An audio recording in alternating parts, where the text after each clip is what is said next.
दोस्तों आज मैं आप लोगों को संविधान के बारे में कुछ बताना चाहूँगा, जो एक हमारे ही लिए नहीं बल्कि भारत देश में रहने वाले तमाम नागरिकों के लिए जानना एक बहुत ही निहायत ज़रूरी है।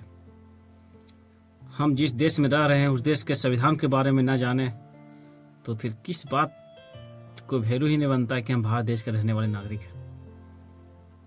रहना फिर हमारे लिए बेफालतू है। फिर क्यों रहेंगे यार अपने देश के संविधान के बारे में कि हमारा कॉन्स्टिट्यूशन क्या कहता है, नहीं कहता है, हमारा क्या अधिकार है, नहीं है अधिकार है। एक दूसरे के पास गिड़गिड़ाने से क्या फायदा। यदि नॉलेज नहीं रहेगा तभी ना एक दूसरे के पास हम गिड़गिड़ाएंगे। यदि नॉलेज रहेगा तो कलर पकड़ के अपना हक हम छीनेंगे। दोस्त इसको बोलते हैं संविधान। तो आज मैं संविधान के बारे में आप लोगों को आज मैं उसके बारे में चर्चा करूंगा। तो क्या है संविधान? संविधान हमारा वही है संविधान। इस वर्ड से हमको पता चल रहा है सभी के लिए समान कानून, मतलब भारत देश में रहने वाले हम सभी नागरिकों के लिए, अर्थात भारत देश में रहने वाले तमाम सभी नागरिकों के लिए जो समान कानून का व्यवस्था किया गया है, जो हमारे लिए जो कानून का व्यवस्था किया गया है वो चीज़ आपके लिए भी किया गया है। जो आपके लिए संविधान मतलब जो कानून का व्यवस्था किया गया है, जो चीज़ आपको हक दिया गया है वो चीज़ और आप ही के भांति तमाम सभी भारत देश के रहने वाले तमाम सभी नागरिकों के लिए जो संविधान के तहत जो बराबर कानून दिया गया है, बराबर विधि दी गई है, बराबर हक दिया गया है, विधि उसी को तो बोलते हैं भाई संविधान। वही है हमारा संविधान। अब पता चला क्या है संविधान। संविधान हमारा देश का एक वह धरोहर है जिससे हम अपने हक के लिए लड़ाई कर सकते हैं, पुलिस से लड़ाई कर सकते हैं यदि पुलिस हमारा हक छीनता है।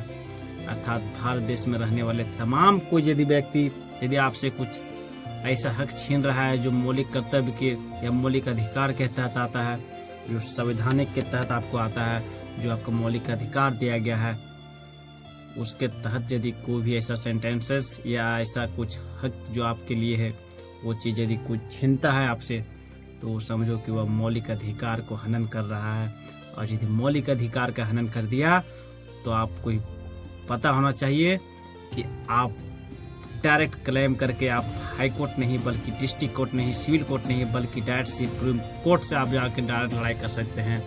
उस हक के लिए सुप्रीम कोर्ट का दरवाजा खटखटा सकते हैं। दोस्त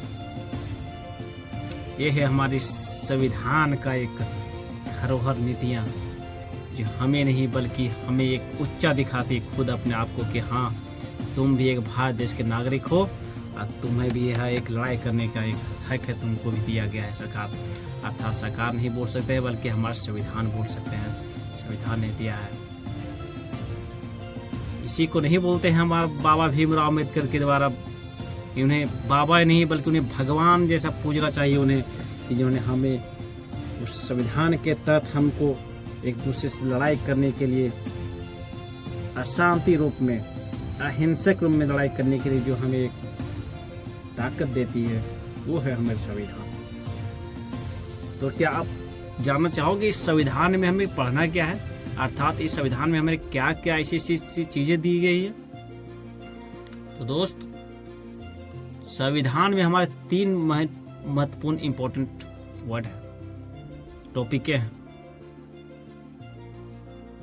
वर्ड नहीं बोल सकते, उनको टॉपिक, महान टॉपिक बोल सकते हैं। फर्स्ट ऑफ ऑल फर्स्ट में आता है हमारा अनुसूचियां, जो कि हमारा अनुसूचियां 12 है।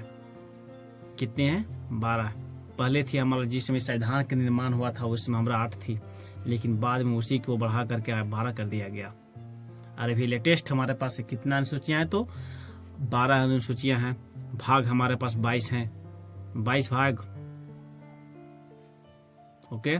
और हमारे पास जो इम्पोर्टेंट जो हमारे आर्टिकल दिए गए हैं वो हमारे 395 हैं। यदि हमने भाग, अनुसूची और आर्टिकल हमने पढ़ लिया तो हमें समझ जाओ पॉलिटिकल ही खत्म हो जाएगा। कुछ ऐसी ऐसी वर्डें बचेंगी, कुछ ऐसी ऐसी टॉपिकें बचेंगी जिनको आप पढ़ने की आपको जरूरत पड़ेगी। तो क्यों नहीं भाई, कोशिश करते हैं। चलो बस यही छोटी सी वीडियो से हम एक शुरू से स्टार्ट करते हैं और संविधान के बारे में डीपली नॉलेज लेते हैं।